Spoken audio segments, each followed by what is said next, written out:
Hi అండి, ఇప్పుడు మీకు చూపించబోతున్న ఆలయం వచ్చేసి నంద్యాల జిల్లా పాణ్యం మండలంలో ఉన్న కొత్తూరు గ్రామంలో వెలిసిన శ్రీ కొత్తూరు సుబ్రహ్మణ్యేశ్వర స్వామి దేవస్థానం. ఇక్కడ వెలిసిన స్వామివారి ఆలయానికి సుమారు 300 సంవత్సరాల చరిత్ర కలిగి ఉంది. ఈ ఆలయం చరిత్ర కథనం ప్రకారం చూసుకుంటే ఇక్కడ నివసించిన బీరం చెన్నారెడ్డి అనే రైతుకు ఒకరోజు పొలం దున్నుతుండగా నాగలికి ఏదో రాయి అడ్డు తగిలినట్లుగా పెద్ద శబ్దం వచ్చిందట.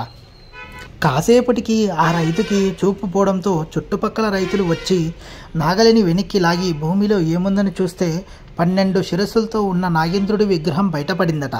ఆ సమయంలో దారిన పోతున్న బ్రాహ్మణుడు అది చూసి సుబ్రహ్మణ్యేశ్వర స్వామి విగ్రహమని, ఆ స్వామికి 3 రోజులు అభిషేకం చేస్తే రైతుకు పోయిన చూపు తిరిగి వస్తుందని చెప్పాడట.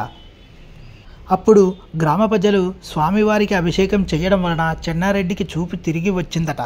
స్వామివారి మహిమను గుర్తించిన ఈ ఊరి వారంతా స్వామికి గుడి నిర్మించాలని నిర్ణయించుకున్నారట.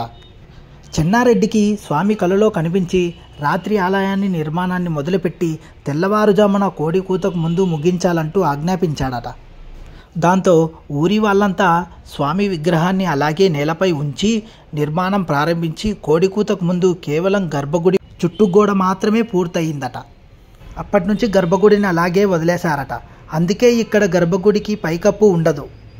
ఇంత శక్తివంతమైన స్వామిని నమ్ముకున్న గ్రామ ప్రజలు ఆయనకు ప్రీతికరమైన ఆదివారం రోజున మాంసం ముట్టరు, తినరు. సో చూశారు కదండి, సాక్షాత్తు ఆ సుబ్రహ్మణ్యేశ్వరుడి సుబ్బరాయుడుగా వెలిసిన పుణ్యక్షేత్రం ఇది. తప్పకుండా మీరు కూడా ఈ ఆలయాన్ని దర్శించుకోండి.